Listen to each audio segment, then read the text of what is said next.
Hello students, welcome to Pattathkalli English Academy and Banashankari English Academy. ಇವತ್ತಿನ ದಿವಸ ಒಂದು question paper ಯಾವುದೋ ಒಂದು ಹೈಸ್ಕೂಲ್ ಕ್ಲಾಸಿಗೆ ಕಂಡಕ್ಟ್ ಮಾಡಿದಂಥದ್ದೊಂದು ಟೆಸ್ಟ್. ಆ ಕ್ವೆಶ್ಚನ್ ಪೇಪರ್ಗೆ ಆನ್ಸರ್ಸ್ಗಳನ್ನ ಬಿಡಿಸ್ತೇನೆ, ಚರ್ಚೆ ಮಾಡ್ತಾ ಬಿಡಿಸ್ತೇನೆ, ಡಿಸ್ಕಷನ್ ಮಾಡ್ತಾ ಬಿಡಿಸ್ತೇನೆ. The question paper covers the topics, types of sentences,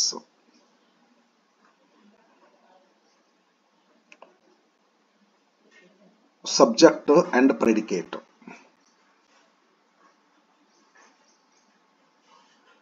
phrase and clause,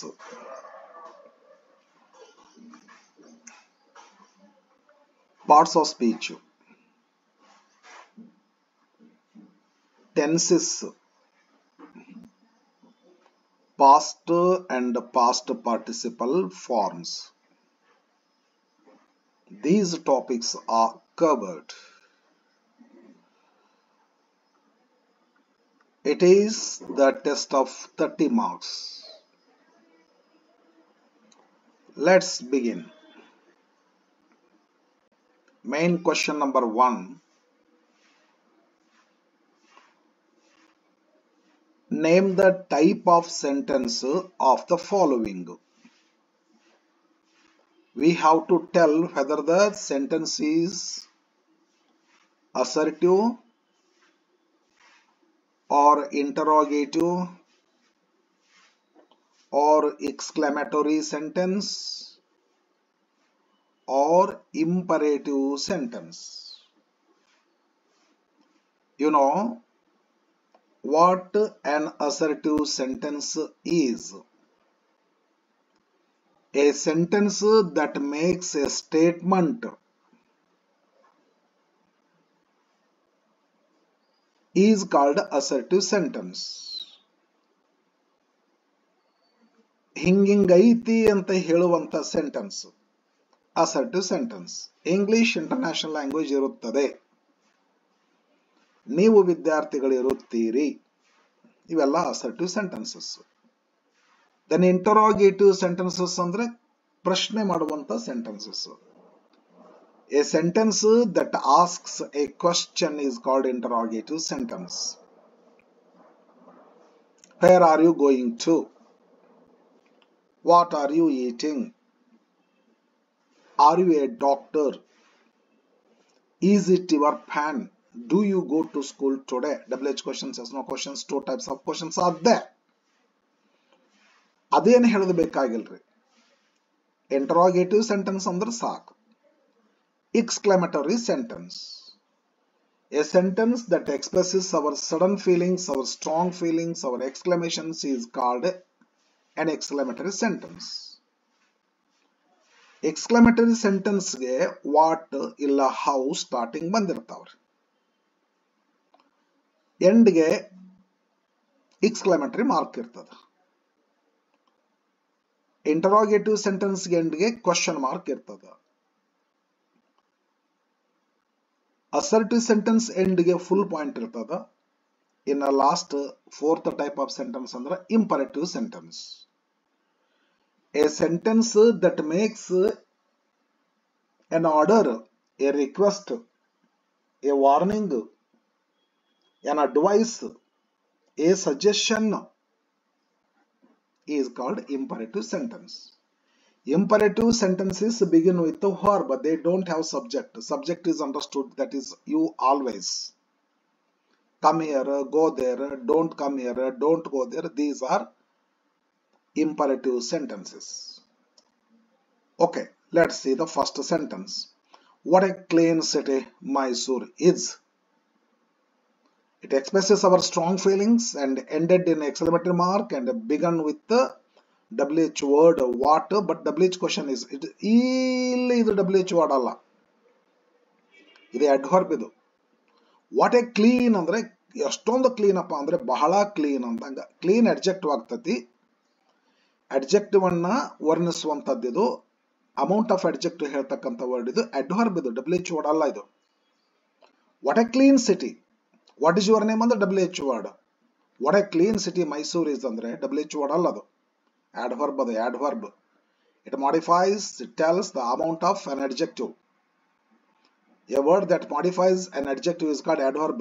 In an exclamatory sentence, how and what are not WH words, they are adverbs. So it is exclamatory sentence. Second one, what do you want? It is interrogative sentence. Illidu WH question word, illidu adverb. What do you want? WH word, interrogative sentence. The third sentence is please. When a sentence has got such words, please, definitely it is imperative. Help me. The sentence is begun with a verb, help. It is imperative sentence. It makes a request. Imperative sentence. Third one. Fourth sentence is it your pen? Yes, no question. This is called WH question. WH word is there. This is begun with a helping verb and it needs answer yes or no. Therefore, it is called yes or no question. Fourth question. Is it your pen? Answer will be always yes or no. Therefore, such a question is called yes no question. This question is called a WH question because it has got WH word, or it is called by another name information question because it needs an information. What do you want? I want chapati, I want a pen. Some information is there, or we seeking some information, we use such questions, such words. Therefore, it is called WH question or information question.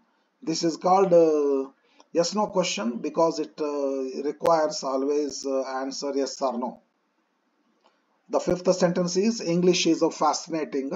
It makes a statement, therefore it is called assertive sentence. Okay, assertive sentence. Okay, types of sentence is completed. Coming to next. Main question number 2. Underline the subject and circle the predicate, the complete predicate.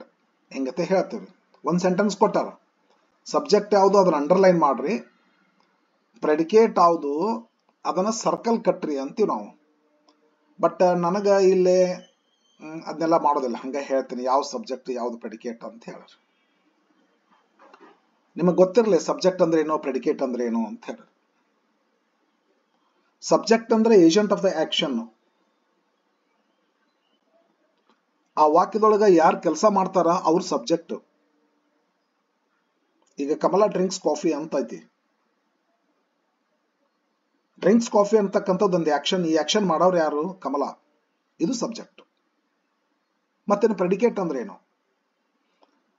ಒಂದು subject ಬಗ್ಗೆ ಏನ್ ಹೇಳಲ್ಪಟ್ಟಿದೆ ನೋಡ್ರಿ, ಅದನ್ನೆಲ್ಲನೂ predicate ಅಂತ ಕರಿತೀವ್ರಿ. Kamala drinks coffee early morning ಅಂತ ಒಂದು sentence. Kamala subject ಆಗ್ತೈತಿ, ಡ್ರಿಂಕ್ಸ್ ಕಾಫಿ ಅರ್ಲಿ ಮಾರ್ನಿಂಗ್ ಇದು ಅಷ್ಟು ಕೂಡಿಕೊಂಡು ಕಮಲಾ ಅನ್ನುವಂಥ ಸಬ್ಜೆಕ್ಟ್ ಬಗ್ಗೆ ಹೇಳಲ್ಪಡ್ತೈತಿ.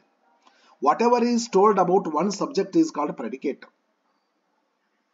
ಕಮಲಾ ಸಬ್ಜೆಕ್ಟ್ ಆಗ್ತೈತಿ, ಡ್ರಿಂಕ್ಸ್ ಕಾಫಿ ಎವ್ರಿ ಮಾರ್ನಿಂಗ್ ಏನಾಗ್ತೈತಿ, ಇದು ಪ್ರೆಡಿಕೇಟ್ ಆಗ್ತೈತಿ. ಸಬ್ಜೆಕ್ಟ್ ಅಂದ್ರೆ ಏನು? Agent of the action, doer of the action. Predicate ಅಂದ್ರೆ ಏನು? Whatever is told about one subject, ಒಂದು ಸಬ್ಜೆಕ್ಟ್ ಬಗ್ಗೆ ಏನೇನು ಹೇಳಲ್ಪಟ್ಟಿದೆ ಅದನ್ನಷ್ಟು ಪ್ರೆಡಿಕೇಟ್ ಅಂತ ಕರಿತೀವಿ. ಈಗ ನಮ್ಮ ಕೆಲಸ ಏನಂದ್ರೆ ಸಬ್ಜೆಕ್ಟ್ ಯಾವುದು ಒಂದು ಸೆಂಟೆನ್ಸ್ ಒಳಗ, ಪ್ರೆಡಿಕೇಟ್ ಯಾವುದು ಅಂತ ಫೈಂಡ್ ಔಟ್ ಮಾಡಬೇಕು. He subject has a good memory. ಆ ಸಬ್ಜೆಕ್ಟ್ ಬಗ್ಗೆ ಹೇಳಲ್ಪಟ್ಟಿರ್ತಕ್ಕಂಥದ್ದು ಅಷ್ಟು ಇದನ್ನು ಕೂಡಿಸಿಕೊಂಡು ಪ್ರೆಡಿಕೇಟ್ ಅಂತ ಕರಿತೇವೆ. ಇವರು ಸರ್ಕಲ್ ಮಾಡಂತಾರ ಪ್ರೆಡಿಕೇಟ್, ನಾನು ಸರ್ಕಲ್ ಮಾಡಕ್ ಆಗುದಿಲ್ಲ. ಇದು ಅಂಡರ್ಲೈನ್ ಮಾಡಂತಾರ, ನಾನು ಅಂಡರ್ಲೈನ್ ಮಾಡಕ್ ಆಗುದಿಲ್ಲ. ಸಿಂಪ್ಲಿ ಹೇಳ್ತೀನಿ ಅಷ್ಟೇ. He subject because it is agent of the subject, agent of the action. Has a good memory. Some matter that is told about this particular subject. Whatever is told about one particular subject is called predicate. So it is predicate. Has a good memory is predicate. Second sentence. The early bird catches. ಇಲ್ಲಿಂದಷ್ಟು verb start ಆಗ್ತೈತಿ ಅಂದ್ರೆ ಅದರ ಮೊದಲಿಂದಷ್ಟು subject. The early bird subject ಆಗ್ತೈತಿ. Catches the worm, ಆ subject ಬಗ್ಗೆ ಹೇಳಲ್ಪಟ್ಟಿರ್ತಕ್ಕಂಥದ್ದಾಗ್ತತಿ. ಇದನ್ನೆಲ್ಲದನ್ನು ಸೇರಿಸಿಕೊಂಡು ಪ್ರೆಡಿಕೇಟ್ ಅಂತ ಕರಿತೀವ್ರಿ. Third sentence, no one subject ಆಗ್ತತಿ. ಎಕ್ಸ್ಪ್ಲೇನ್ಡ್ ಇಟ್ ಪ್ರೆಡಿಕೇಟ್ ಆಗ್ತತಿ. No one subject, explained it predicate. Ninth one, all roads lead, ಇಲ್ಲಿಂದ ವರ್ಬ್ ಸ್ಟಾರ್ಟ್ ಆಗ್ತತಿ, ಅದರಿಂದ ಸಬ್ಜೆಕ್ಟ್ ಆಗ್ತತಿ. ಆಲ್ ರೋಡ್ಸ್ ಸಬ್ಜೆಕ್ಟ್ ಆಗ್ತತಿ. Lead to happiness, all roads lead to happiness. All roads subject ಆಗ್ತತಿ. Lead to happiness predicate ಆಗ್ತತಿ. 10th sentence, the village school master, ಏನಾತ್ ಹೇಳ್ರಿ, ಏನ್ ಮಾಡ್ತಾರ ಅವರು, taught in his little school. Village school master ಅಂತ Oliver Goldsmith ಅವ್ರದ್ದು ಒಂದು ಪೋಯಮ್ ರೀ ಇದು, ವಿಲೇಜ್ ಸ್ಕೂಲ್ ಮಾಸ್ಟರ್ ಅಂತೇಳಿ. ಟ್ರಾನ್ಸಿಯಂಟ್ ಪೋಯಮ್ ಅಂತ ಕರೀತಾರೆ ಅದನ್ನ. ರೊಮ್ಯಾಂಟಿಕ್ ಪೀರಿಯಡ್ ಅಲ್ಲಿಂದ ಸ್ಟಾರ್ಟ್ ಆಗ್ತೈತೆ ಅಂತ ಹೇಳ್ತಾರೆ ಇಂಗ್ಲಿಷ್ ಲಿಟರೇಚರ್ನೊಳಗೆ. ಫಸ್ಟ್ ಟೈಮ್ ನೇಚರ್ನ ವರ್ಣಿಸ್ತಕ್ಕಂಥ ಪೋಯಮ್ ಇದು, ದ ವಿಲೇಜ್ ಸ್ಕೂಲ್ ಮಾಸ್ಟರ್. ಓದಿರ್ಬೇಕು ನೀವು, ಅಥವಾ ನಾನು ಹೇಳ್ತೇನೆ ಅಷ್ಟೇ ಕೇಳ್ಬಿಡ್ರಿ. ಸುಮ್ಮನೆ ಹಂಗ ನಾನು BA MA ಓದುವಾಗ ನೆನಪಾಯ್ತು. ಒಂದು ಕ್ಲಾಸ್ಗೆ ಐತಿ ವಿಲೇಜ್ ಸ್ಕೂಲ್ ಮಾಸ್ಟರ್ ಅಂತ ಹೇಳ್ರಿ. 9th English medium, 9th Kannada medium, 9th ಐತಿ ವಿಲೇಜ್ ಸ್ಕೂಲ್ ಮಾಸ್ಟರ್ ಅಂತೇಳಿ. 10th ಇಲ್ಲ 9th ಐತಿ ಅಂತ ಅನಿಸ್ತದೆ ನನಗೆ. ಕಲಿಸಿನಿ ಇದನ್ನ. The village school master subject ಆಗ್ತೈತಿ. Taught in his little school predicate ಆಗ್ತೈತಿ. ಓಕೆ, ಡೌಟ್ ಬಂದಲ್ಲೇ ಕಮೆಂಟ್ ಹಾಕಿರಲ್ಲ. ಅಭ್ಯಾಸ ಸಂಬಂಧಪಟ್ಟು ಕಮೆಂಟ್ ಮಾಡ್ರಿ. ನನಗೇನ್ ಬೇಕು, ನಿಮ್ಗೆ ಏನ್ ಬೇಕು ಆನ್ಸರ್ ಮಾಡ್ತೀನಿ. ಕಮೆಂಟ್ ಹಾಕ್ರಿ. ಮೊನ್ನೆ ಮಾರ್ಚ್ದೊಳಗೆ ಸ್ಟೂಡೆಂಟ್ಸ್ ಭಾಳ ನೋಡಿದ್ರು ವಿಡಿಯೋನ. ಒಂದು ವಿಡಿಯೋ ಅಂತೂ ಒಂದೇ ದಿನಕ್ಕೆ 1K ಆಯಿತು. ಸಿಕ್ಕಾಪಟ್ಟೆ ಖುಷಿ ಆಯಿತು. ಸೂಟಿ ಒಳಗೆ ಒಂದು ಸ್ವಲ್ಪ ಹೇಳಿದ್ನಲ್ಲ, ಸೊ ಇದು ಒಂಥರ ಏನಂತಂಗ ಒಂಥರ ಫ್ಯಾಂಟಸಿ ಪಾರ್ಕ್ ಇದು. ಸುಮ್ಮನೆ ಮಜಾ, ನಾಲೆಜ್ ವಿತ್ ಮಜಾ ಮಾಡ್ಬೋದು. ಏನಾದರೂ ಕಮೆಂಟ್ ಮಾಡ್ರಿ, ಅಂದರೆ ಅಭ್ಯಾಸ ಸಂಬಂಧ ಮಾಡ್ರಿ. ಅದು ಏನು ಗೊತ್ತಾಗ್ಲಿಕ್ಕಂದ್ರೆ ನಿಮಗೇನಾದ್ರು ಡೌಟ್ ಸ್ಟಡಿಗೆ ಸಂಬಂಧಪಟ್ಟು ಕೇಳ್ರಿ, ಡೆಫಿನೆಟ್ಲಿ ಆನ್ಸರ್ ಮಾಡ್ತೇವೆ. ಫ್ರೀ ಅದೇ ನಾನು ಈಗ. ಏನಾದರೂ ಕಮೆಂಟ್ ಮಾಡ್ರಿ. ಸಮೀಪದಲ್ಲೇ ಲೆಸನ್ ಟೀಚಿಂಗ್ ಸ್ಟಾರ್ಟ್ ಮಾಡ್ತೀನಿ. ಗ್ರಾಮರ್ ಟೀಚಿಂಗ್ ಸ್ಟಾರ್ಟ್ ಮಾಡ್ತೀನಿ. ಈಗ ಟೀಚಿಂಗ್ ಮಾಡಕತ್ತಿಲ್ಲ ನಾನೀಗ, ಕ್ವಶನ್ ಪೇಪರ್ ಬಿಡಿಸ್ಲಾಕತ್ತೀನಿ. ಇಲ್ಲಿವರೆಗಾದ್ರೂ ಬರೀ ಇದ ಮಾಡೇನ್ರಿ. ಒಂದು ಪರ್ಟಿಕ್ಯುಲರ್ ಟಾಪಿಕ್ ತಗೊಂಡು ಟೀಚಿಂಗ್ ಮಾಡಿಲ್ಲ ನಾನು ಸ್ವಲ್ಪ ದಿವಸದಾಗ ಸ್ಟಾರ್ಟ್ ಮಾಡ್ತೀನಿ. ಯಾವ್ಯಾವ ಕ್ಲಾಸ್ ಟೀಚ್ ಮಾಡ್ತೀನಿ ಅಂದರೆ 10th 3 ಕ್ಲಾಸ್ ತಿಂದ್ರಿ. English, Kannada medium, English medium and CBSE ಇದ್ರಿ. PUC first year, PUC second year 5 ಕ್ಲಾಸಿನ ಟೆಕ್ಸ್ಟ್ ಬುಕ್ಗಳನ್ನ, ಲೆಸನ್ಸ್, ಪೋಯಮ್ಸ್ಗಳನ್ನ ಟೀಚ್ ಮಾಡ್ತೇನೆ. Supplementary reading 10th. ಜೊತೆಗೆ ಮತ್ತೊಂದನ್ನು ಸ್ಟಾರ್ಟ್ ಮಾಡ್ತೀನಿ. ಒಂದು ಪರ್ಟಿಕ್ಯುಲರ್ ಟಾಪಿಕ್ ತಗೊಂತೀನಿ. Change of voice, direct and indirect speech, remove too, use no sooner than. ಯಾವುದೋ ಒಂದು ಟಾಪಿಕ್ ತಗೊಂಡು ಅದರದ್ದು ಥೇರಿ ಕಲಿಸ್ತೀನಿ. ಥೇರಿ ಇನ್ನೂವರೆಗೂ ಮಾಡಿಲ್ಲ ನಾನು. ಅದನ್ನು ಬೇಗ ಮಾಡ್ತೀನಿ. ಸಬ್ಸ್ಕ್ರೈಬ್ ಮಾಡ್ಕೊಂಡು ಇಟ್ಕೊಡ್ರಿ. Okay, Yes. ಬರೀ ವಿದ್ಯಾರ್ಥಿಗಳು ಕಮೆಂಟ್ ಮಾಡ್ರಿ. ಕಮೆಂಟ್ ಅದೇ ಹೇಳ್ಬೇಕಂತ ಅನ್ಕೊಂಡೆ, ಅದ್ರ ಜೊತೆಗೆ ಮತ್ತೊಂದಿಷ್ಟು ಹೇಳಿದೆ. ನಿಮ್ಗೇನು ಡೌಟ್ ಇದ್ರೆ ಏನಿಲ್ಲ, ನಂದೇನು ಖರ್ಚಾಗೋದಿಲ್ರಿ. Knowledge doubles when it is shared with others ಅಂತಾರ. ನನ್ನ ಪಾಕೆಟ್ನಿಂದ ನಿಮಗೆ ಏನು ಕೊಡೋದಿಲ್ಲ. ನಾನು ನಿಮಗೆ ಕೊಟ್ಟಂಥದ್ದು ಏನಾಗ್ತದೆ, ನನ್ನ ನಾಲೆಜ್ ಡಬಲ್ ಆಗ್ತದೆ. ಮತ್ತು ಲೂಯಿ ಪಾಶ್ಚರ್ ಹೇಳ್ತಾರ, I feel happy when I make people happy ಅಂತ. ಆ ತರಹ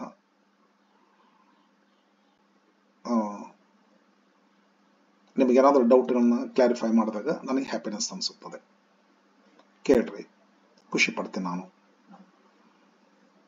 ಮೇನ್ ಕ್ವಶನ್ ನಂಬರ್ 2 ಬರ್ತೇನೆ ರೀ. ಡನ್, ಕಂಪ್ಲೀಟೆಡ್ ರೀ. ಮೇನ್ ಕ್ವಶನ್ ನಂಬರ್ 3 ಬರ್ತೇನೆ ರೀ.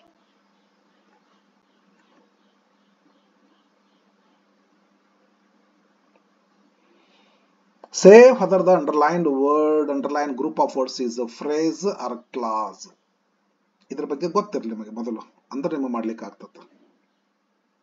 ಇಲ್ಲಿವರೆಗೆ ಸ್ವಲ್ಪ ಅವಸರ ಮಾಡ್ತಿದ್ದೆ ನಾನು, ಹೇಳಾರ್ದನ ತೇರಿ ಹೇಳಾರ್ದನ ಹೋಗ್ಬಿಡ್ತಿದ್ದೆ. ಒಂಚೂರ ಹೇಳ್ತೇನೆ ರೀ, ಮತ್ತೆ ಕ್ವಶನ್ ನಿಮಗೆ ಹೆಲ್ಪ್ ಆಗ್ಬೋದು. ಇವಾಗ ಡೈರೆಕ್ಟ್ ಆನ್ಸರ್ ಹೇಳಿದ್ರೆ ಕಲ್ತಂತ ವಿದ್ಯಾರ್ಥಿಗಳಿಗೆ ಅನುಕೂಲ ಆಗ್ತದೆ, ಕಲಿಲಾರ್ದವ್ರಿಗೆ ಸ್ವಲ್ಪ ತೊಂದರೆ ಆಗ್ತದೆ. ಅದಕ್ಕೆ ನಾನು ಸ್ವಲ್ಪ ಫ್ರೀ ಇದ್ದೇನೆ, ಸ್ವಲ್ಪ ಎಕ್ಸ್ಪ್ಲನೇಷನ್ ಮಾಡ್ತೇನೆ. ಈಗ ಹೇಳಿದ್ನಲ್ಲೇ ಸಬ್ಜೆಕ್ಟ್ ಅಂದ್ರೆ ಏನು, ಪ್ರೆಡಿಕೇಟ್ ಅಂದ್ರೆ ಏನು ಅಂತೇಳಿ. ಈ ಸದ್ಯಕ್ಕೆ ನಿಮ್ಗೆ ಒಂದೆರಡು ವರ್ಡ್ ಮೀನಿಂಗ್ ಹೇಳ್ತಾರೆ. ಫ್ರೇಸ್ ಅಂದ್ರೆ ಏನು, ಕ್ಲಾಸ್ ಅಂದ್ರೆ ಏನು ಅಂತ ಹೇಳ್ತೇನೆ. ಫ್ರೇಸ್ ಅಂದ್ರೆ ಏನು, ಕ್ಲಾಸ್ ಅಂದ್ರೆ ಏನು? ವಿದ್ಯಾರ್ಥಿಗಳೇ, ಫ್ರೇಸ್ ಅಂದ್ರೆ ಗ್ರೂಪ್ ಆಫ್ ವರ್ಡ್ಸ್, ಕ್ಲಾಸ್ ಅಂದ್ರೆ ಗ್ರೂಪ್ ಆಫ್ ವರ್ಡ್ಸ್. ವ್ಯತ್ಯಾಸ ಏನಂದ್ರೆ, ಕ್ಲಾಸ್ನೊಳಗ ಒಂದು ಸಬ್ಜೆಕ್ಟ್ ಇರ್ತೈತಿ, ಒಂದು ಪ್ರೆಡಿಕೇಟ್ ಇರ್ತೈತಿ. ಕ್ಲಾಸ್ನೊಳಗ ಒಂದು ಸಬ್ಜೆಕ್ಟ್ ಇರ್ತೈತಿ, ಒಂದು ಪ್ರೆಡಿಕೇಟ್ ಇರ್ತೈತಿ. ಆದ್ರೆ ಫ್ರೇಸ್ನೊಳಗ ಒಂದು ಗ್ರೂಪ್ ಆಫ್ ವರ್ಡ್ಸ್ ಇರ್ತೈತಿ, ಅದರಾಗ ಸಬ್ಜೆಕ್ಟ್ ಆಗ್ಲಿ ಪ್ರೆಡಿಕೇಟ್ ಆಗ್ಲಿ ಇರೋದಿಲ್ಲ. ಸರ್ ಒಂದು ಎಕ್ಸಾಂಪಲ್ ಕೊಡ್ರಿ ಅನ್ನಬಹುದು ನೀವು. ಒಂದು ಎಕ್ಸಾಂಪಲ್ ಕೊಡ್ತೀನಿ. Ramesh works hard so he gets rank. Ramesh subject ಐತಿ, ವರ್ಕ್ಸ್ ಹಾರ್ಡ್ ಒಂದು ಪ್ರೆಡಿಕೇಟ್ ಐತಿ. ಇಷ್ಟ ಒಂದು ಗುಂಪು ಮಾಡ್ಕೊಂಡ್ರೆ ಇದು ಕ್ಲಾಸ್ ಆಗುತ್ತ. ಯಾಕಂದ್ರೆ ಸಬ್ಜೆಕ್ಟ್ ಐತಲ್ಲ, ರಮೇಶ್ ವರ್ಕ್ಸ್ ಹಾರ್ಡ್ ಇದೊಂದು ಸಬ್ಜೆಕ್ಟ್, ಸೊ ಇದು ಕಂಜಂಕ್ಷನ್. ಹಿ ಮತ್ತೆ ಸಬ್ಜೆಕ್ಟ್ ಆಗ್ತತಿ, ಗೆಟ್ಸ್ ರ್ಯಾಂಕ್ ಇದೊಂದು ಪ್ರೆಡಿಕೇಟ್ ಆಗ್ತತಿ. ಈ ಸೆಂಟೆನ್ಸ್ ಒಳಗೆ ಎರಡು ಸಬ್ಜೆಕ್ಟ್ ಎರಡು ಪ್ರೆಡಿಕೇಟ್ ಬರ್ತಾವ್ರೆ. ಇಂಥ ಒಂದು ಸಂದರ್ಭದಲ್ಲಿ ಒಂದು ಸಬ್ಜೆಕ್ಟ್ ಒಂದು ಪ್ರೆಡಿಕೇಟ್ ಕೂಡಿಸ್ಕೊಂಡು ಒಂದು ಕ್ಲಾಸ್ ಅಂತೀವಿ. ರಮೇಶ್ ವರ್ಕ್ಸ್ ಹಾರ್ಡ್ ಒಂದು class, so conjunction. He gets rank ಮತ್ತೊಂದು ಕ್ಲಾಸ್, ಯಾಕಂದ್ರೆ ಹಿ ಸಬ್ಜೆಕ್ಟ್ ಐತಿ, ಗೆಟ್ಸ್ ರ್ಯಾಂಕ್ ಪ್ರೆಡಿಕೇಟ್ ಆಗ್ತತಿ. ಯಾವ ಪಾರ್ಟ್ ಆಫ್ ಕ್ಲಾಸ್ ಅಂದ್ರೆ ಏನಂದ್ರೆ, part of sentence having got one subject and one predicate. Ramesh works hard so he gets rank ಒಂದು sentence ಇದು. ಇದರೊಳಗ ಪಾರ್ಟ್ ಯಾವುದು? Ramesh gets rank, Ramesh works hard, ಇದು ಕ್ಲಾಸ್. ಇನ್ನೊಂದ್ಸಲ ಹೇಳೇನ್ರಿ, Ramesh works hard, Ramesh works hard. ಒಂದ್ ಸ್ವಲ್ಪ ತಡ್ರಿ.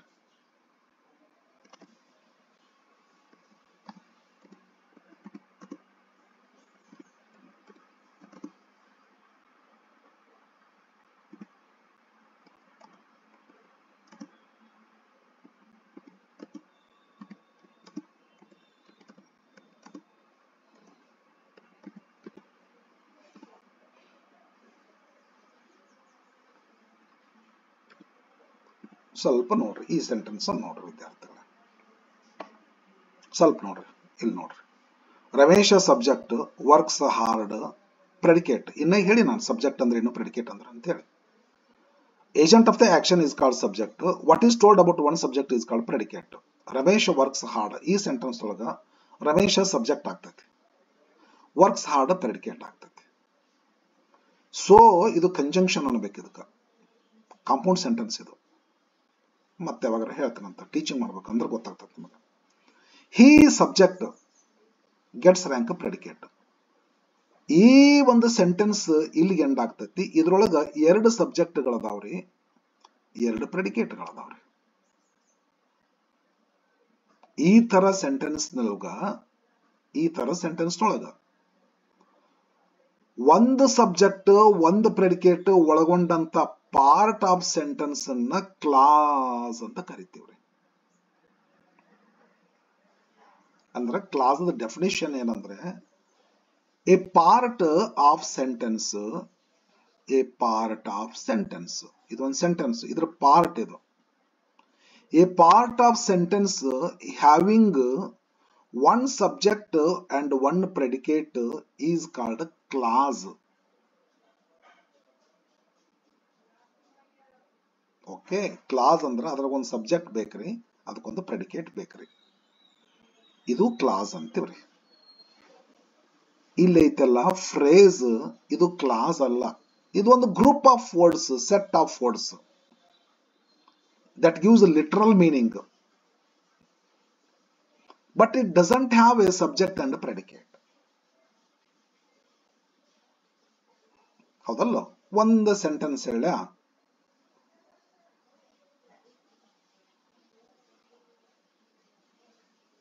there are some students in the class, they are sitting in the corner of the classroom ಅಂತ ಹೇಳಿ.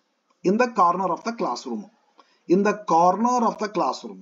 ಪ್ರೈಮರಿ ಸ್ಕೂಲ್ನಾಗ ಹಳೆ ನಾವು ಕಲಿಯುವಾಗ ಇದ್ದವ್ರಿ, 1ನೇ 2ನೇ ಆ ಮೂಲ್ಯಾಗ, 3ನೇ 4ನೇ ಈ ಮೂಲ್ಯಾಗ ಹಿಂಗೆ ಕುಂದರ್ಸಿದ್ರು. The students are sitting in the corner of the classroom. In the corner of the classroom. In the corner of the classroom. In the corner of the classroom. ಎಲ್ಲಿತ್ತು ಇದ್ರೊಳಗೆ ಸಬ್ಜೆಕ್ಟ್, ಬಟ್ ಮೀನಿಂಗ್ ಐತಿ ಇದಕ್ಕೊಂದು. in the corner of the classroom ಒಂದು meaning ಕೊಡ್ತೈತ್ರಿ, ಮತ್ತೊಂದು ಐಡಿಯಮ್ ಅಂತ ಬರ್ತೈತಿ, ಅದೊಂದು ಸ್ವಲ್ಪ ಬೇರೆ, ಇನ್ನೊಂದ್ಸಲ ಯಾವಾಗ ಹೇಳ್ತೀನಿ. ಲಿಟ್ರಲ್ ಮೀನಿಂಗ್ ಕೊಡೋದಿಲ್ಲ ಅದು. ಓಕೆ, ಅದನ್ನ ಈ ಸದ್ಯಕ್ಕೆ ಇಷ್ಟು ತಿಳ್ಕೊಂಡ್ಬಿಟ್ರೆ ಸಾಕು ಫ್ರೆಂಡ್. ಕ್ಲಾಸ್ ಅಂದ್ರ ಒಂದು ಸಬ್ಜೆಕ್ಟ್ ಇರ್ತೈತ್ರಿ, ಒಂದು ಪ್ರೆಡಿಕೇಟ್ ಇರ್ತೈತ್ರಿ, ಅದು ಪಾರ್ಟ್ ಆಫ್ ಸೆಂಟೆನ್ಸ್ ಆಗಿರ್ತೈತ್ರಿ. ಫ್ರೇಸ್ ಅಂದ್ರ ಒಂದು ಗ್ರೂಪ್ ಆಫ್ ವರ್ಡ್ಸ್ ಇರ್ತೈತಿ, ಬಟ್ ಅದ್ರೊಳಗೆ ಸಬ್ಜೆಕ್ಟ್ ಇರೋದಿಲ್ರಿ, ಪ್ರೆಡಿಕೇಟ್ ಇರೋದಿಲ್ರಿ. In the corner of the classroom, in the corner of the classroom, ಇದು ಫ್ರೇಸ್. ವಿದ್ಯಾರ್ಥಿಗಳೇ, ನಿಮಗೆ ಅಂಡರ್ಸ್ಟ್ಯಾಂಡ್ ಆಗಿದೆ ಅಂತ ಅನ್ಕೋತೇನೆ. ಎಸ್, ಬರ್ರಿ ನೋಡೋಣ. ಇವಾಗ ಇದನ್ನ ನಾವು ಐಡೆಂಟಿಫೈ ಮಾಡಬೇಕು. ಇವ್ರೇನಂತಾರ್ರಿ, ಅಂಡರ್ಲೈನ್ ಮಾಡಿದಂಥದ್ದು ಗ್ರೂಪ್ ಆಫ್ ವರ್ಡ್ಸ್ ಐತಲ್ಲ, ಅದು ಒಂದು ಕ್ಲಾಸ್, ಏನೋ ಅದೊಂದು phrase. Some English learning is in play way method, ಒಂಥರ ಗೇಮ್ ಇದು. ಗೇಮ್ ಇಂಗ್ಲಿಷ್ ಗೇಮ್ ಇದು. ಗೇಮ್ ಆಡುವಂತ ಎಂಜಾಯ್ಮೆಂಟ್ ಸಿಗ್ತೈತ್ರಿ, and simultaneously we get a useful knowledge. Okay, bara nodona. I think that you have made a mistake. Okay, you subject aitri, you have made a mistake, you subject aitri, have made a mistake predicate aiti, ಒಂದು subject ಐತಿ, ಒಂದು predicate ಐತಲ್ಲ, then it is a phrase ಅಂದ್ರೆ in a clause. Part of sentence having got a subject and predicate is called clause. ಇದು clause. ಇದು clause. While it is raining, subject ಐತ್ರಿ, is raining ಅಂತ ಒಂದು predicate ಐತ್ರಿ, ಸಬ್ಜೆಕ್ಟ್ನು ಐತಿ, ಪ್ರೆಡಿಕೇಟ್ನು ಐತಿ, ಮತ್ತೆ ಪಾರ್ಟ್ ಆಫ್ ಸೆಂಟೆನ್ಸ್. ಇದು ಒಂದು ಪಾರ್ಟ್ ಆಫ್ ಸೆಂಟೆನ್ಸ್, ಸಬ್ಜೆಕ್ಟ್ ಐತಿ, ಪ್ರೆಡಿಕೇಟ್ ಐತಿ. ಇದು ಒಂದು ಪಾರ್ಟ್ ಆಫ್ ಸೆಂಟೆನ್ಸ್, ಸಬ್ಜೆಕ್ಟ್ ಐತಿ, ಪ್ರೆಡಿಕೇಟ್ ಐತಿ. ಇದು ಕೂಡ class. 13th sentence. It was a sunset of great beauty. Of great beauty ಎಲ್ಲದರ ಸಬ್ಜೆಕ್ಟ್ ಒಳಗಡೆ, ಹೊರಬ್ ಎಲ್ಲದರ, ಪ್ರೆಡಿಕೇಟ್ ಎಲ್ಲದರ. ಹಾಗಾಗಿ ಇದು ಫ್ರೇಸ್. ಇದು phrase. 14th. Show me how to do it. Subject ಎಲ್ಲೈತ್ರಿ ಸರ್ ಇದ್ರೊಳಗ? ಒಂದೇ ಸಬ್ಜೆಕ್ಟ್ ಅದರ, ಅದು ಅಂಡರ್ಲೈನ್ ಆಗಿಲ್ಲ. ಅಂಡರ್ಲೈನ್ ಆದ್ರಲ್ಲಿ ನೋಡಿದ್ರೆ ಸಬ್ಜೆಕ್ಟ್ ಇಲ್ಲ, ಪ್ರೆಡಿಕೇಟ್ ಇಲ್ಲ, ಇನ್ಫಿನಿಟಿವ್ ಆಯ್ತು. ಹಾಗಾಗಿ ಇದು ಫ್ರೇಸ್. ಸಬ್ಜೆಕ್ಟ್ ಇಲ್ಲ, ಪ್ರೆಡಿಕೇಟ್ ಇಲ್ಲ, ಕ್ಲಾಸ್ ಅನ್ನಕ. People who pay their debts are trusted. ಅದೆಲ್ಲದ ಒಂದು ಸ್ಟೇಟ್ಮೆಂಟ್ ಇದು, ನಮ್ದು. It is not my own, ತಗೊಂಡೆ ನನಗೆ ಅನಿಸಿದ ಮಟ್ಟಿಗೆ, ಅಥವಾ ನನ್ನ ಎಕ್ಸ್ಪೀರಿಯನ್ಸ್ ಮೇಲೆ ಹೇಳಿರ್ಬೋದ್ರಿ, ಅಥವಾ ಒಮ್ಮೆ ತಗೋತೇನೆ, ಕೋಟ್ ಮಾಡ್ತೇನೆ ರೀ ಯಾವ್ದಾದ್ರು ಬುಕ್ನಿಂದ, ಬ್ಯೂಟಿಫುಲ್ ಅನಿಸ್ತಂದ್ರೆ ಅಂತ ತಲೆಯಾಗ ಇಟ್ಕೊಂಡಿರ್ತೇನೆ, ಅದನ್ನ ಬರಿತಾ ಹೇಳ್ತಾ ಹೋಗ್ತಂತೆ ಕ್ಲಾಸ್ ರೂಮ್ನಲ್ಲಿ. ಯಾಕಂದ್ರೆ ಹಂಗಿರ್ತಾವ ಕೆಲವೊಂದು ಬಹಳ ರಿಚ್ ಇರ್ತವೆ, ನಮ್ಮ ಬ್ರೈನಿಂದ ಬರ್ಲಿಕ್ಕಿಲ್ಲ, ಕೋಟ್ ಮಾಡ್ತಿರ್ತೀನಿ. People who pay their debts are trusted ಅಂತ ಹೇಳಿ. ಹೂ ಅಂತ ಐತಲ್ಲ, ಇದು ಸಬ್ಜೆಕ್ಟ್, ಇದು ರಿಲೇಟಿವ್ ಪ್ರನೌನ್. ಇದು ಸರ್ ಸಬ್ಜೆಕ್ಟ್ ಏನಿದ್ರದಂದ್ರೆ ಅದ್ರ ಹಿಂದೆ ಇರ್ತೈತೆ ನೌನು. ಇದಕ್ಕೆ ಸ್ಪ್ಲಿಟ್ ಅಂತ ಕರೀತಾರೆ. ಮತ್ತಿದು ಬಲಿ ಚಂದ ಐತಿ. ಇದು ಒಂದು ಕ್ಲಾಸ್ ಆಗ್ತೈತಿ. ಪೀಪಲ್ ಆರ್ ಟ್ರಸ್ಟೆಡ್ ಇದು ಮತ್ತೊಂದು ಕ್ಲಾಸ್ ಆಗ್ತೈತಿ. ಹೂ ಪೇ ದರ್ ಡೆಟ್ಸ್ ಸಬಾರ್ಡಿನೇಟಿಂಗ್ ಕ್ಲಾಸ್ ಆಗ್ತೈತಿ. People are trusted main class ಆಗ್ತೈತಿ. ಇದು ಕಾಂಪ್ಲೆಕ್ಸ್ ಸೆಂಟೆನ್ಸ್ ಆಗ್ತೈತಿ.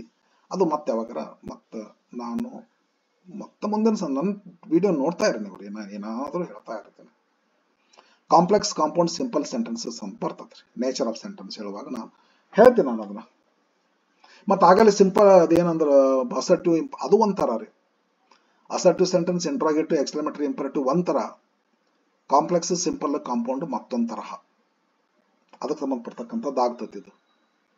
People are trusted main class.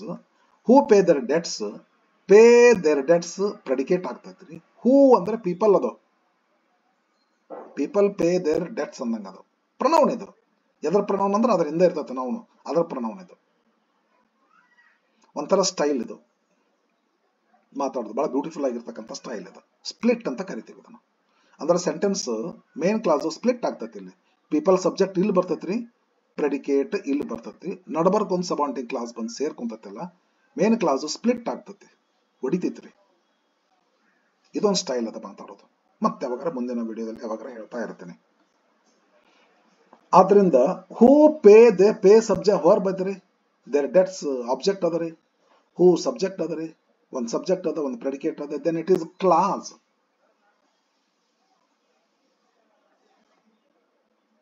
Shall I go to next?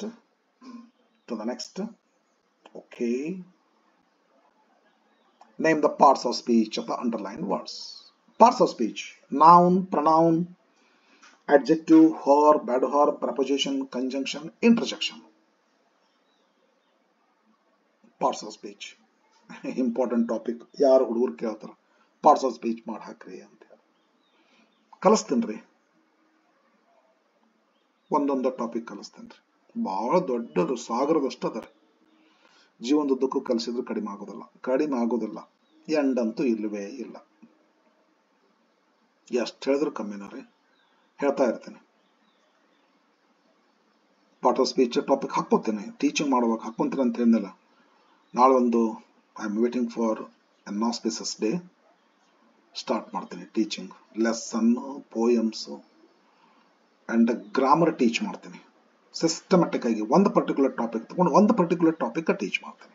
Grammar ಈ ಹಂಗ ಅರ್ಕಪರ್ಕ ಆಗ್ಲಿಕ್ಕೆ ಅದು ಗೊತ್ತಿರುವಂಥ ವಿದ್ಯಾರ್ಥಿಗಳಿಗೆ ಮಾತ್ರ ತಿಳಿತೈತಿ. ಗೊತ್ತಿರ್ಲಾರ್ದವ್ರಿಗೆ ಸ್ವಲ್ಪ ಸ್ವಲ್ಪ ತಿಳಿತೈತಿ. ಬಟ್ ಕಾನ್ಫಿಡೆನ್ಸ್ ಬರೋಲ್ಲ. ಕಾನ್ಫಿಡೆನ್ಸ್ ನಿಮಗೆ ಬರೋ ರೀತಿಯಲ್ಲಿ ಕಲಿಸ್ತೇನೆ. ಸ್ಟಾರ್ಟ್ ಮಾಡ್ತೀನಿ, ಸಮೀಪದಾಗ ಸ್ಟಾರ್ಟ್ ಮಾಡ್ತೀನಿ. ಪಾರ್ಟ್ ಆಫ್ ಸ್ಪೀಚ್ ಹೇಳಬೇಕು. I told Har. Har pronoun ಆಗ್ತೈತಿ. ಯಾರೋ ಒಬ್ಬ ಹೆಣ್ಮಗಳು, Kamala, Deepa, my mother, my sister ಅಂತೇಳಿ, ಮೈ ವೈಫ್ ಅಂತೇಳಿ, ಮೈ ಡಾಟರ್ ಅಂತ ಗೊತ್ತಿಲ್ಲ ಯಾರು ಅಂತೇಳಿ. ಹರ್ ಅಂದ್ರೆ ಫೀಮೇಲ್ ಇರುವಂತ ಪ್ರನೌನ್. ಇದು ಪ್ರನೌನ್ ಆಗ್ತದೆ. ಆಯ್ ಪ್ರನೌನ್ ಆಗ್ತದ, ಟೋಲ್ಡ್ ಹೊರ್ಬ್ ಆಗ್ತದ, ಅಂಡರ್ಲೈನ್ ಮಾಡಿದ ಅಷ್ಟೇ ಹೇಳಂತಾರ, ಪ್ರನೌನ್ ಆಗ್ತದ್ರಿ. ಓಕೆ. ಮೈ ಪೊಸೆಸಿವ್ ಪ್ರನೌನ್ ಇದು ರೀ. ಸ್ಟೋರಿ ನೌನ್ ಆಗ್ತದೆ. The train ran very fast ಅಂತದ. ವೆರಿ ಫಾಸ್ಟ್ ಅನ್ನುವಂಥ ಅಡ್ವರ್ಬ್ ಅನ್ನ ಮಾಡಿಫೈ ಮಾಡ್ತದೆ. The train runs fast, the train ran fast, fast adverb ಆಗ್ತದೆ. ವರ್ಬ್ ಅನ್ನು ಡಿಸ್ಕ್ರೈಬ್ ಮಾಡುವಂತ ಅಡ್ವರ್ಬ್ ಇದು. ವೆರಿ ಫಾಸ್ಟ್ ಅನ್ನೋದು ಅಡ್ವರ್ಬ್ ಅನ್ನ ಡಿಸ್ಕ್ರೈಬ್ ಮಾಡುವ ಅಡ್ವರ್ಬ್ ಇದು. ಇದು ಅಡ್ವರ್ಬ್ ಆಫ್ ಮ್ಯಾನರ್ ಆಗ್ತತಿ. ಇದು adverb of quantity, amount, degree ಅಂತಾರ. ಪಾರ್ಟ್ ಆಫ್ ಸ್ಪೀಚ್ ಅವಾಗ ಹೇಳ್ತೀನಿ. ಇದು ಅಡ್ವರ್ಬ್ ಟೋಟಲಿ. ಯಾಕೆ ಅಡ್ವರ್ಬ್? ಅಡ್ವರ್ಬ್ ಅನ್ನ ವರ್ಣಿಸುವ ಅಡ್ವರ್ಬ್ ಇದು. ಅಡ್ವರ್ಬ್ ಯಾವುದು ಸರ್? ಫಾಸ್ಟ್. ಎಷ್ಟು fast? Very fast. Fast adverb. Adverb ಅನ್ನು ವರ್ಣಿಸುವ ಅಡ್ವರ್ಬ್ ಇದು. ಶಿ ಕಂಪ್ಲೇನ್ಡ್. ಆರಾಮಾಗಿ ಗೊತ್ತಾಗ್ತದ. ಸಣ್ಣ ಮಕ್ಕಳು ಸಹಿತ ಸರ್ ಇದು ಹೊರ್ಬ್ರಿ ಅಂತ ಹೇಳಿ. ಹೊರ್ಬ್ ಇದು. She complained about it. Complained verb. She pronoun. Complained verb. About preposition. It pronoun. We caught the thief at last. Thief person, noun. A name of a person, place or thing ಅಂತಾರಲ್ಲ ಹಂಗ ತುಟಿ ಮೇಲೆ ಇರ್ತದೆ. Thief noun ಇದು. We caught the thief at last. We pronoun, caught verb, the part of speech ಆಗೋದಿಲ್ಲ. ಹಾಗೇನಾದ್ರೆ determiner ಅಂತ ಕರಿತೀವಿ ಇದನ್ನು. ಆರ್ಟಿಕಲ್ ಇದು, actually definite article. Part of speech ಆಗೋದಿಲ್ಲ ಇದು. ಒಂದ್ ವೇಳೆ ಆಗಬೇಕು, ಒಂದ್ ಏನ್ ಆಗ್ಬೋದು ಅಂತ ಅನ್ಕೊಂಡ್ರೆ ಇದು ಅಡ್ಜೆಕ್ಟಿವ್ ರೀ. ಅಡ್ಜೆಕ್ಟಿವ್ ಒಂಥರ ಥೀಫನ್ನು ವರ್ಣಿಸುವಂತ ಡೆಮಾನ್ಸ್ಟ್ರೇಟಿವ್ ಅಡ್ಜೆಕ್ಟಿವ್ ತರ, ದಿಸ್ ದ್ಯಾಟ್ ತರಹ ಇದು ಡೆಮಾನ್ಸ್ಟ್ರೇಟಿವ್ ಅಡ್ಜೆಕ್ಟಿವ್ ಅಂತ ಬರ್ತೈತ್ರಿ ಬಂತ. ದಿಸ್ ಬುಕ್, ದ್ಯಾಟ್ ಬುಕ್ ಅಂತ ಹೇಳಿ. ಹಂಗ ದ ಬುಕ್ ಅಂದ್ರೆ ದಿಸ್ ಬುಕ್ ಅಂದಂಗ, ಅಥವಾ ದ್ಯಾಟ್ ಬುಕ್ ಅಂದಂಗ. ದ ಥೀಫ್ ಅಂದ್ರೆ ದ್ಯಾಟ್ ಥೀಫ್ ಅಂದಂಗ. ದ್ಯಾಟ್ ಅಂದ್ರೆ that thief, it describes the thief, therefore it is adjective. ಹೌದು, ಡಿಟರ್ಮಿನರ್ ಅಂತಾರೆ ಇದಕ್ಕೆ. ಥೀಫ್ ನೌನ್ ಆಗ್ತದೆ. ಅಟ್ ಲಾಸ್ಟ್ ಎರಡು ಕೂಡಿ ತಗೋಬೇಕ್ರಿ ಇದನ್ನ. ಅಡ್ವರ್ಬ್ ಇದು, ಅಡ್ವರ್ಬ್. ಅಟ್ ಬೇರೆ ಲಾಸ್ಟ್ ಬೇರೆ ತಗೋಬಾರ್ದ್ರಿ. ಅಟ್ ಲಾಸ್ಟ್ ಅಡ್ವರ್ಬ್ ಇದು. Time, adverb time. 20th question ಹೇಳ್ತೀನಿ ರೀ. ಇದೆಲ್ಲ ಥಿಯರಿ ನಾನು ಹೇಳಬೇಕು, ಅದಕ್ಕೆ ಸಿಸ್ಟಮ್ಯಾಟಿಕ್ ಆಗಿ ಒಂದು ಟಾಪಿಕ್ ತಗೊಂಡು ಒಂದು ಟಾಪಿಕ್ ಬಗ್ಗೆ ಹೇಳ್ಬೇಕಂತೀನಿ. ಸುಮ್ಮನೆ ಹಾಗ ಉಕ್ಕಿ ಅದೆಲ್ಲ ಬರ್ತೈತೆ, ಅದೆಲ್ಲ ಹೇಳ್ಬೇಕು ಅನಿಸ್ತೈತೆ. ಬಟ್ ಟೈಮ್ ಕಡೆ ನೋಡ್ಬೇಕಲ್ಲ ನಾವು. ಏನು ಬೇಕಾದಷ್ಟು ಸುಮ್ಮನೆ ಹಂಗ ಬೇಕಾದಷ್ಟು ಹೇಳ್ಬೋದ್ರಿ, ಬಟ್ ಟೈಮ್ ಒಂದಿರ್ತದಲ್ಲ. ಹಂಗಾಗಿ ಒಂದು ಟಾಪಿಕ್ ತಗೊಂತೀನಿ, ಒಂದು ಟಾಪಿಕ್ ತಗೊಂಡು ಸಮಗ್ರ ಹೋಗ್ತೇನೆ. ಸೂನ್ ಸ್ಟಾರ್ಟ್ ಮಾಡೋದಿನಿ, ಎಲ್ಲ ಕ್ಲಾಸಿಗೂ ಯೂಸ್ ಆಗಿರ್ಬೇಕು ಅಂತ ಗ್ರಾಮರ್ ಟಾಪಿಕ್ ತಗೊಂತೀನಿ. ಥೀಫ್ ನೌನ್ ಆಗ್ತದ್ರಿ. Last, he is an innocent man. Innocent, it describes a noun, just like ಇಲ್ಲಿ ಎಲ್ಲಿ ಬಂತಾನೆ ಇದು, ಇಲ್ಲಿ ಯಾವುದು ಬಂದಿಲ್ಲ adjective. Good man, bad man, wise man ಅಂತೀವಲ್ಲ ಆ ಥರ. Innocent man. A word that describes a noun is called adjective. Innocent man, innocent adjective ಆಗ್ತದೆ. ಇನ್ನೋಸೆನ್ಸ್ ಅಂದ್ರೆ ಮತ್ತೆ ನೌನ್ ಆಗ್ತದೆ. ಇವು ಎಲ್ಲ ಫಾರ್ಮೇಶನ್ ಆಫ್ ವರ್ಡ್ ಅಂತ ಬರ್ತದೆ. ಇನ್ನೋಸೆನ್ಸ್, ಇನ್ನೋಸೆಂಟ್ಲಿ ಮತ್ತೆ ಎರಡು ಹೊರಬ ಆಗ್ತದೆ. ಇಲ್ಲ ಈ ಸದ್ಯಕ್ಕೆ ಅಷ್ಟು ನೋಡ್ಬಿಡೋಣ. ಮತ್ತೆ ನಂತರದಲ್ಲಿ ಫಾರ್ಮೇಶನ್ ಆಫ್ ವರ್ಡ್ಸ್ ಅದು ಒಂಥರ ಟಾಪಿಕ್, ಅವಾಗ ಹೇಳ್ತೀನಿ ಅಂತ. ಮತ್ತೆ ಅದಲ್ಲ ಪವರ್ಫುಲ್ ಥಾಟ್ಸ್ ಇರ್ತಾವ ತಲೆ ಒಳಗ, ಅವು ಒಂಥರ ಎಮಿಟ್ ಆಗಕ್ ಬಯಸ್ತಾವ್ರಿ. ಓವರ್ಫ್ಲೋ ಅದಲ್ಲ ಏನೋ ಒಂದು ಬರ್ರಿ. ವಿಲಿಯಂ ವರ್ಡ್ಸ್ವರ್ತ್ ಅವ್ರದ್ದು poetry definition. Poetry is overflow of powerful thoughts reflected in tranquility ಅಂತೇಳಿ ವಿಲಿಯಂ ವರ್ಡ್ಸ್ವರ್ತ್ ಅವ್ರು ಹೇಳ್ತಾರೆ. ಹಂಗ ಓವರ್ಫ್ಲೋ ಆಗ್ತಾವ ಥಾಟ್ಸ್ಗಳು. ಹೇಳ್ತೇನ್ರಿ. Innocent. Next question, name the tense of the following. ಇದು ಬಹಳ ಇಂಪಾರ್ಟೆಂಟ್. ಹಿಂದಿನ ವಿಡಿಯೋದೆಲ್ಲ ಹೇಳೇನೆ. ಟೆನ್ಸ್ ಕಲಿತ್ರೆ ನಿಮ್ಗೆ ಯಾವ ಗ್ರಾಮರ್ ಆದ್ರೂ ಕಲಿಸ್ಬೋದ್ರಿ. ದಯಮಾಡಿ ಟೆನ್ಸ್ಗಳನ್ನ ಕಲಿ. ಟೆನ್ಸ್ ಬಗ್ಗೆ ಸಾಕಷ್ಟು ನಾನು 4 ವಿಡಿಯೋಸ್ ಅನ್ನ ಹಾಕಿದ್ದಾಗದ್ರಿ ಟೆನ್ಸ್ ಬಗ್ಗೆ. ಮತ್ತ ಟೆನ್ಸ್ ಸಾಕಾಗೋದಿಲ್ಲ, ಇಂಟ್ರಾಗೇಟಿವ್ ಮಾಡಕ್ಕರ್ರಿ. ಮತ್ತೆ ಮಾಡೆಲ್ಸ್ಗಳು ನಾ ಹಾಕಿಲ್ಲ ವಿಡಿಯೋನ, ಮಾಡೆಲ್ಸ್ಗಳನ್ನ ಕಲೀರಿ. ಮಾಡೆಲ್ಸ್ಗಳು ಹಾಕ್ತೇನ್ರಿ. ಟೆನ್ಸ್ ಬಹಳ ಇಂಪಾರ್ಟೆಂಟ್. ಟೆನ್ಸ್ ಕಲೀಲಾರ್ದೆ ಬಹುತೇಕ ಗ್ರಾಮರ್ ಯಾವುದು ಬರುದಿಲ್ಲ. ದಯಮಾಡಿ ಟೆನ್ಸ್ ವಿಡಿಯೋ ನೋಡ್ರಿ, ಬುಕ್ ನೋಡ್ರಿ, ಫ್ರೆಂಡ್ಸ್ ಜೊತೆ ಡಿಸ್ಕಷನ್ ಮಾಡ್ಕೊಡ್ರಿ. ಒಟ್ಟ ಟೆನ್ಸ್ ನಿಮ್ಗೆ ಗೊತ್ತಿರ್ಲಿ. Name the tense of the following. ಯಾವ ಟೆನ್ಸ್ನಾಗ ಐತಿ sentence? They were playing chess. ಯಾವ ಟೆನ್ಸ್ನಾಗ ಅದಾರ? ವಾಸು ಬೇರೆ ಬಂದು ING ಬಂದ್ರೆ ಪಾಸ್ಟ್ ಕಂಟಿನ್ಯೂಸ್. ಯಾಮಿಸರ್ ಬಂದು ING ಬಂದ್ರೆ present continuous. Shall be will be ಬಂದು ING ಬಂದ್ರೆ future continuous tense. Was were ಬಂದು ING ಬಂದ್ರೆ past continuous tense. He opened ಯಾವುದೇ ಹೆಲ್ಪಿಂಗ್ ವರ್ಬ್ ಇಲ್ಲ. ಪಾಸ್ಟ್ ಫಾರ್ಮ್ ಆಫ್ ವರ್ಬ್ ಅಂದ್ರೆ simple past. Subject past form of verb. he opened, he wrote, he sang, he gave, he spelt, he told, he asked, he answered. ಯಾವುದು helping verb ಇರಲಾರ್ದನ ಕ್ರಿಯಾಪದದ past ರೂಪ ಬಂದ್ರೆ ಯಾವ tense? Simple past tense. ಇದನ್ನ ಹಿ opens ಮಾಡಿದ್ರೆ simple present ಆಗ್ತದೆ. Subject ಅಲ್ಲಿ ಕೂಡ ಯಾವುದು ಹೆಲ್ಪಿಂಗ್ ವರ್ಬ್ ಬರೋದಿಲ್ಲ. ಸಿಂಪಲ್ ಪ್ರೆಸೆಂಟ್ ನಲ್ಲಿ ಹೆಲ್ಪಿಂಗ್ ವರ್ಬ್ ಇಲ್ಲ, ಸಿಂಪಲ್ ಪಾಸ್ಟ್ ನಲ್ಲಿ ಹೆಲ್ಪಿಂಗ್ ವರ್ಬ್ ಇಲ್ಲ. ಕ್ರಿಯಾಪದದ ಫಾರ್ಮೇಶನ್ ಪ್ರೆಸೆಂಟ್ ಇದ್ದರೆ ಸಿಂಪಲ್ ಪ್ರೆಸೆಂಟ್ ಆಗ್ತತಿ. ಹಿ ಓಪನ್ಸ್ ಅಂತಿದ್ರೆ, ಕ್ರಿಯಾಪದದ ಫಾರ್ಮೇಶನ್ ಪಾಸ್ಟ್ ಇದ್ದರೆ, ಹಿ ಓಪನ್ಡ್ ಇದ್ರೆ ಸಿಂಪಲ್ ಪಾಸ್ಟ್ ಆಗ್ತದೆ. ಹಿ ಓಪನ್ಸ್ ಸಿಂಪಲ್ ಪ್ರೆಸೆಂಟ್, ಹಿ opened simple past. Simple present ಮತ್ತು ಸಿಂಪಲ್ ಪಾಸ್ಟ್ ನಲ್ಲಿ no helping verb, no auxiliary. 23rd question. Rupa meets ಬಂತ ನೋಡಿ ಇಲ್ಲಿ simple present. There is no helping verb. Present form of verb is there. Yes is there because subject is third person singular. So yes is used, of course. ಒಂದಳೆ meet ತಗೊಂಡು I we you you they ತಗೊಳ್ಳೋದಾದ್ರೆ ಬರೋದಿಲ್ಲ. S ಬರೋದಿಲ್ಲ. I meet, we meet, you meet, you meet, he meets, she meets, it meets, they meet. It happens in simple present. But in simple past, I opened ಎಲ್ಲ ಅಲ್ಲಿ ಏನು changes ಇಲ್ರಿ. I opened, we opened, you opened, you opened, he opened, she opened, it opened, they opened. Simple present ಬಂದ್ರೆ I meet, we meet, you meet, you meet, he meets. Rupa ಶೀದೊಳಗೆ ಬರ್ತಾ third person singular, ಅದಕ್ಕೆ S ಹಚ್ತೀವ್ರಿ. Rupa meets her friend daily.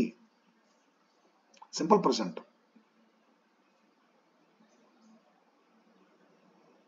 Badami is a historical place. Is to be present ಇದು. I am teacher to be present. I am reading present continuous. ಯಾಮಿಜರ್ ಬಂದ್ಮೇಲೆ ING ಕ್ರಿಯಾಪದ ಬಂದ್ರೆ continuous tense ಆಗ್ತದೆ. ಯಾಮಿಜರ್ ಬಂದ ING ಕ್ರಿಯಾಪದ ಬರಬೇಕು. I am reading, going, coming, singing ಅಂದ್ರೆ present continuous. I am a teacher, I am wise, I am fat, I am poor, I am rich, I am beautiful, I am handsome, I am late. ಅದೇನೇನು verb ಇಲ್ಲ, ING ಇಲ್ಲಲ್ಲ ಅಂದ್ರೆ main ಹೊರಬ್ರೆ ಅದು ಇರ್ಬೇಕೆಂತ ತೋರಿಸುವಂಥದ್ದು. Badami is a historical place. ಅದ್ರಾಗ ಏನು ಕೆಲಸ ಅದ? ಕೆಲಸ ಏನೂ ಇಲ್ಲ ಇಲ್ಲಿ. ಕೆಲಸ ತೋರಿಸು ಟುಡು ಹೊರಬೆಲ್ಲ ಅದ. ಬದಾಮಿ ಈಸ್ ಅಟ್ರಾಕ್ಟಿಂಗ್ ಪೀಪಲ್ ಅಂತಂದ್ರೆ ಕಂಟಿನ್ಯೂಸ್ ಟೆನ್ಸ್ ಆಗ್ತದೆ. Badami is A historical place, ಇರುವಿಕೆಯನ್ನು ತೋರಿಸುವಂತ ಟು ಬಿ ವರ್ಬ್ ಅದು, ಟು ಬಿ ಪ್ರೆಸೆಂಟ್. ಇದಕ್ಕೇನ್ ಅನ್ಬೇಕ್ರಿ ಸರ್? ಹಾಗಾದ್ರೆ ಟು ಬಿ ಪ್ರೆಸೆಂಟ್ ಅನ್ರಿ. ಇದಕ್ಕೆ ಪಾಸ್ಟ್ ಕಂಟಿನ್ಯೂಸ್ ಅನ್ರಿ, ಇದು ಸಿಂಪಲ್ ಪಾಸ್ಟ್ ಅನ್ರಿ, ಇದು ಸಿಂಪಲ್ ಪ್ರೆಸೆಂಟ್ ಅನ್ರಿ, ಟು ಬಿ ಪ್ರೆಸೆಂಟ್ ಅನ್ರಿ. I had N old car. ನನ್ನ ಹತ್ರ ಒಂದು ಹಳೆ ಕಾರು ಇತ್ತು. ಹ್ಯಾಡ್ ಬಂದೈತಿ, ಪಾಸ್ಟ್ ಪಾರ್ಟಿಸಿಪಲ್ ಇಲ್ಲ. ಅವಾಗ ಅದು ಪಾಸ್ಟ್ ಪಾರ್ಟಿಸಿಪಲ್ ಆಗೋದು ಅಂದ್ರೆ ಪಾಸ್ಟ್ ಪರ್ಫೆಕ್ಟ್ ಟೆನ್ಸ್ ಆಗೋದಿಲ್ಲ. ಐ ಹ್ಯಾಡ್ ಈಟನ್ ಅಂದ್ರೆ ಪಾಸ್ಟ್ ಪರ್ಫೆಕ್ಟ್ ಟೆನ್ಸ್ ಆಗ್ತಿತ್ತು. ಹ್ಯಾಡ್ ಬಂದ ಮೇಲೆ ಪಾಸ್ಟ್ ಪಾರ್ಟಿಸಿಪಲ್ ಕ್ರಿಯಾಪದ ಬಂದಿದ್ರೆ ಅದು ಹೆಲ್ಪಿಂಗ್ ವರ್ಬ್ ಆಗ್ತಿತ್ತು. Past perfect tense I had eaten, I had gone ಅಂದ್ರೆ ಪಾಸ್ಟ್ ಪರ್ಫೆಕ್ಟ್ ಟೆನ್ಸ್ ಆಗ್ತಿತ್ತು. I had A car, I had A chair. ನನ್ನ ಹತ್ರ ಒಂದು ಕಾರ್ ಇತ್ತು, ನನ್ನ ಹತ್ರ ಒಂದು ಚೇರ್ ಇತ್ತು. ಅಂದ್ರೆ ಇದು ಇರುವಿಕೆಯನ್ನು ತೋರಿಸುವಂತಹ ಕ್ರಿಯಾಪದ ಟು ಬಿ ವರ್ಬ್. ಇದು ಹೊಂದಿರುವಿಕೆಯನ್ನು ತೋರಿಸುವಂತ ಕ್ರಿಯಾಪದ ಟು ಹ್ಯಾವ್ ವರ್ಬ್. ಆದ್ರೆ ಹ್ಯಾವ್ ಹ್ಯಾಸ್ ಬಂದಿದ್ರೆ ಪ್ರೆಸೆಂಟ್ ಆಗ್ತಿತ್ತು. ಐ ಹ್ಯಾವ್ ಎ ಕಾರ್ ಅಂದ್ರೆ ಪ್ರೆಸೆಂಟ್ ಆಗ್ತಿತ್ತು. ಐ ಹ್ಯಾಡ್ ಎ ಕಾರ್ ಅಂದ್ರೆ ನನ್ನ ಹತ್ರ ಒಂದು ಕಾರ್ ಇತ್ತು. ಪಾಸ್ಟ್ ಟು ಹ್ಯಾವ್ ವರ್ಬ್ ಅನ್ಬೇಕು ಇದಕ್ಕೆ. ಟು ಹ್ಯಾವ್ ವರ್ಬ್ ಸರ್ ಇದು ಹೊಂದಿರುವಿಕೆಯನ್ನು ತೋರಿಸುವಂತದ್ದು, ಬಟ್ ಪಾಸ್ಟ್ ನಾಗ ಐತಿ. ಯಾವ ಟೆನ್ಸ್ ಅಂತ ಕೇಳಿದ್ರೆ ಟು ಹ್ಯಾವ್ ಪಾಸ್ಟ್. ಇದು ಯಾವ tense? To be present. Tenses ಬಗ್ಗೆ ನನ್ನ ವಿಡಿಯೋಸ್ಗಳನ್ನ ನೋಡ್ರಿ ನೀವು. ಟೆನ್ಸಸ್ ಟು ಬಿ ಹಾಕಿನ ಒಂದು ವಿಡಿಯೋ ಬೇರೆ ಮಾಡೀನಿ, ಟು ಹ್ಯಾವ್ ಒಂದು ವಿಡಿಯೋ ಬೇರೆ ಮಾಡೀನಿ, 3 ಪ್ರೆಸೆಂಟ್ ನನ್ನ ಒಂದು ವಿಡಿಯೋ ಬೇರೆ ಐತಿ, 3 ಪಾಸ್ಟ್ ಒಂದು ವಿಡಿಯೋ ಬೇರೆ ಐತಿ, 3 ಫ್ಯೂಚರ್ ಬಹುತೇಕ 5 ವಿಡಿಯೋ ಮಾಡೀನಿ ಅಂತ ಅನಿಸ್ತದೆ ನನಗೆ. ಭಾಳ ದಿವಸದಿಂದ ಹಾಕಿನ, ಸ್ಟಾರ್ಟಿಂಗ್ ಹಾಕಿನ ಅವನ್ನ ನೋಡ್ಕೊಡ್ರಿ, ಅಂಡರ್ಸ್ಟ್ಯಾಂಡ್ ಆಗ್ತದೆ ಬಿಗಿನರ್ಸ್ಗೆ. ಈಗಾಗಲೇ ಗೊತ್ತಿರ್ತಕ್ಕಂಥ ಏನ್ ಬೇಕಾಗಿಲ್ರಿ, ಸುಮ್ಮನೆ ಕರೆಕ್ಟ್ ಆಯ್ತಾ ಸರ್ ನೀವು ಹೇಳೋದು ಅಂತ ಹೇಳ್ಕೊಂತ ಹೋಗ್ಬಿಡ್ರಿ. ಸುಮ್ಮಗ ಕಾರಿಂಗ್ ಗ್ಲಾಸ್ ಹೊರಗೋ ಮುಂದೆ ಸ್ವಲ್ಪ ಒರೆಸ್ತೀವಲ್ಲ ಆ ಥರ ನಿಮ್ದು ಮೈಂಡ್ ಒಂಚೂರು ಗೊತ್ತಿರ್ತೈತಿ. ಸ್ವಲ್ಪ ಅದನ್ನ ರಿಪೀಟ್, ರಿಮೆಂಬರ್, ರಿವಿಷನ್ ಬೇಕಾಗ್ತದೆ. ಹೊಸಬರಿಗೆ ತೊಂದರೆ ಆಗ್ತೈತಿ. ಹೊಸಬರಿಗೆ ಆ ವಿಡಿಯೋಸ್ ಅನ್ನು ನೋಡ್ರಿ, ಹೆಲ್ಪ್ ಆಗ್ತೈತಿ. ಮುಂದಿನ ದಿನಮಾನದಲ್ಲಿ ವೇಟ್ ಮಾಡು, ಕಲಿಸ್ತೇನೆ, ಟೀಚಿಂಗ್ ಮಾಡ್ತೇನೆ. Last type of questions, write the past and past participle forms ಅಂತ ಫಾರ್ಮ್. ಇದ್ರ ಬಗ್ಗೆನೂ ಒಂದು ವಿಡಿಯೋ ಹಾಕಿ ನಾನು, ಇರ್ರೆಗ್ಯುಲರ್ ಹಾರ್ಬ್ಸ್ ಅಂತೇಳಿ. ಫಸ್ಟ್ ವಿಡಿಯೋ ನಂದದು, ಫಸ್ಟ್ ವಿಡಿಯೋ 1K ಮಟ್ಟ ಭಾಳ ದಿವಸ ಆಗೈತ್ರಿ. ಸಿಂಪಲ್ ಆಗಿ ಹಾಕಿನ ಅದನ್ನು, ಫಸ್ಟ್ ವಿಡಿಯೋ ನಂದದು. ಇರ್ರೆಗ್ಯುಲರ್ ಹಾರ್ಬ್ಸ್ ಅಂತ ಹೇಳಿ ನೋಡ್ರಿ, ಕೇಳ್ಕೋರು ಒಂದ್ಸಲ ಹಂಗ ಇಯರ್ಫೋನ್ ಹಾಕೊಂಡು, ಬೇರೆದು ಡಿಸ್ಟರ್ಬೆನ್ಸ್ ಆಗ್ದಂಗ. ನಾನು ಕಲಿಸುವಾಗ, ಸ್ಕೂಲ್ನಲ್ಲಿ ನಾ ಕಲಿಸುವಾಗ ಏನು ಮಾಡ್ತೀನಿ ಗೊತ್ತೇನ್ರಿ, ನಾನು ನನ್ನ ಫೋನ್ನೊಳಗೆ ನಾನು ಏನು ಮಾಡ್ಕೊಂಡೇನೆ ಅಂತಂದ್ರೆ ರೆಕಾರ್ಡ್ ಮಾಡ್ಕೊಂಡೇನ್ರಿ. ರೆಕಾರ್ಡ್ ಮಾಡ್ಕೊಂಡೇನಿ, ಅದನ್ನ ಹಾಕ್ತೀನಿ. ಅದಕ್ಕೆ ನಮ್ದು ಸ್ಪೀಕರ್ ಅದ, ಕ್ಲಾಸ್ ಟೈಮ್ ಮಾತಾಡ್ಲಿಕ್ಕೆ ನನಗೆ, ಆ ಸ್ಪೀಕರ್ಗೆ ಕನೆಕ್ಷನ್ ಕೊಡ್ತೀನಿ, ವಾಲ್ಯೂಮ್ ಬಿಡ್ತೀನಿ. ನಾ ಏನು ಮಾಡ್ತೀನಿ ಅಂದ್ರೆ ಎಷ್ಟು ಸಲ ಕೇಳಿಸ್ತೇನೆ ಗೊತ್ತದೇನ್ರಿ, 10 ಸಲ ಕೇಳಿಸ್ತೀನಿ ಅದನ್ನು. ಒಂದಿನಕ್ಕೆ 10 ಸಲ ಕೇಳಿಸೋಕ್ಕಾಗೋದಿಲ್ಲ, 5 ಸಲ ಇಲ್ಲ 10 ಸಲ ಆಗ್ಬೋದು. ಇಲ್ಲಿ ಮಾರ್ಕ್ ಮಾಡ್ಕೊಂತ ಹೋಗ್ತೇನೆ ಪೇಪರ್ನಾಗ. 1 ಸಲ ಆಯ್ತು, ಮತ್ತೆ ರಿಪೀಟ್ ಮಾಡ್ತೇನೆ, 2 ಸಲ ಆಯ್ತು, 10 ಸಲ ಕೇಳಿಸ್ಬಿಡ್ತೀನಿ. 10ನೇ ಸಲ ಕೇಳಿಸಿದಾಗ ಹುಡುಗರು ತುಟಿ ಮೇಲೆ ಪಟ ಪಟ ಹೇಳ್ತಾವ. ಮಾತ್ರ ಶಾನೆ ಹುಡುಗರು. ಅಂದ್ರೆ ನೀವು ಕೂಡ 10 ಸಲ ನನ್ನ ವಿಡಿಯೋನ ನೋಡ್ರಿ, ನೀವು ಅದನ್ನ ನಿಮ್ ತುಟಿ ಮೇಲೆ ಪಟ ಪಟ ಪಟ ಪಟ ಪಟ ಬರ್ತಾವ್ರಿ. ಓಕೆ, ಬೇಕಲ್ಲ ನಮಗೆ ಡಿಫರೆಂಟ್ ಟೆನ್ಸಸ್ ಮಾಡ್ಲಿಕ್ಕೆ ಬೇಕು.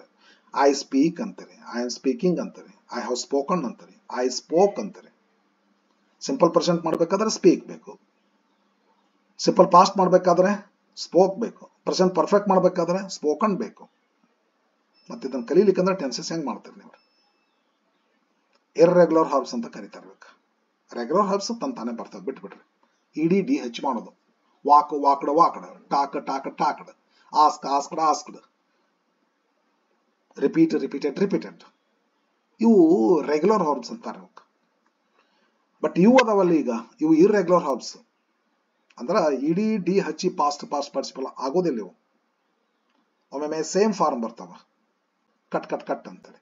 ಒಮ್ಮೆ 3 ಡಿಫ್ರೆಂಟ್ ಬರ್ತಾವೆ, ಗಿವನ್ ಅಂತೇಳಿ. ಒಮ್ಮೆ 2 ಸೇಮ್ ಬರ್ತಾವ್ರಿ, ಬ್ರಾಟ್ ಅಂತೇಳಿ. ಲಾಸ್ಟ್ 2 ಸರ್, ಒಂದ್ಸಾರಿ ಮೊದಲಿಗೆ ಸೇಮ್ ಬರ್ತದ್ರಿ, ಮೊದಲೇ 2 ಬರ್ತಾವ್ರಿ. ಅದು ಸ್ವಲ್ಪ ನೆನಪಾಗೋದ್ರ ವರ್ಡ್, ಒಂದು ವರ್ಡ್ ಮಜಾ ಐತದ, ನೆನಪಾಗ್ತಾ ಇಲ್ಲ ವರ್ಡ್. ಅದು ಒಂದೇ ವರ್ಡ್ ಐತದ್ರ,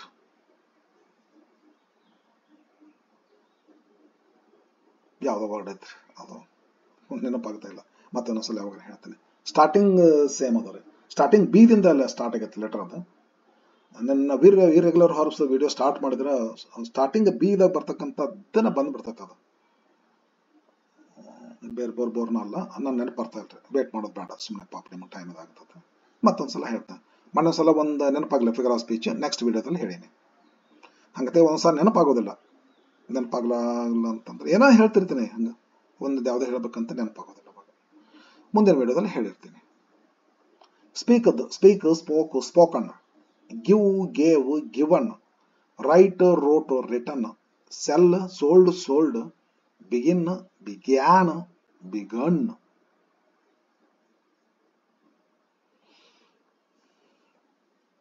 ವಿದ್ಯಾರ್ಥಿಗಳೇ,